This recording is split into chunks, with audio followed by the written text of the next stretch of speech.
ఇక్కడ భాస్కరరాయల వారు అన్నారు, లోకంలో ఒక తల్లికి తండ్రికి జన్మించిన తరువాత బిడ్డడు ఆ తల్లిని అమ్మా అమ్మా అమ్మా అని పిలుస్తాడు. అమ్మ ఎన్నేళ్ళు వచ్చినా వాడి కడుపే తడుగుతుంది. వాడికి ఇంకా పెట్టాలి, ఇంకా పెట్టాలి, వాడు ఇంకా బాగా తినాలి, వాడు బాగా ఆరోగ్యంగా ఉండాలి తప్ప వీడు అమ్మా నేను సన్యాసం తీసేసుకుంటానమ్మా అన్నాడు అనుకోండి, అమ్మో నిన్ను చూడకుండా నేను ఉండగలనా నాన్న అంటుంది తప్ప ఏ తల్లి పిల్లాడిని సన్యాసం తీసేసుకోమనో అడవిలికి వెళ్ళిపోయి తపస్సు చేసేసుకోవనో అంత తొందరగా ఏం అంగీకరించదు. శంకరాచార్యుల వారిని కన్న తల్లి అంగీకరించలేకపోయింది ఆర్యాంబ. అంత తేలిక అమ్మ మనసు బిడ్డని విడిచిపెట్టి ఉండడం అంటే అంత తేలికేం కాదు.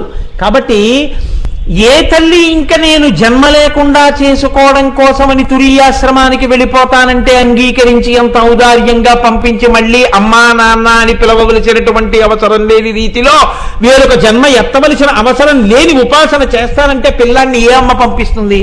ఎంతసేపు తన కొడుకుగా ఉండమని అడుగుతుంది. కానీ ఈ అమ్మ ఏం చేస్తుందిట, ఒక్కసారి శ్రీమాత అని పిలిస్తే శివజ్ఞానం ఇచ్చేస్తుంది. శివజ్ఞానం దొరికిందనుకోండి ఏమవుతుంది అంతే, ఒక్కసారి వేదము చేత ప్రతిపాదింపబడినటువంటి సమస్త జ్ఞానము కరతలామలకం అవుతుంది. తాను జ్ఞాని అవుతాడు.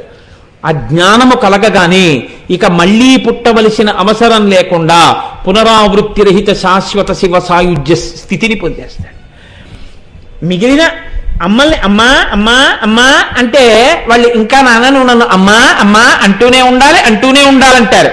ఈ అమ్మను అమ్మా అని పిలిస్తే ఇక మళ్ళీ వేరొక జన్మలో అమ్మా అని ఎవరిని పిలవవలసిన అవసరం లేని రీతిలో మోక్షాన్ని ఇస్తుంది.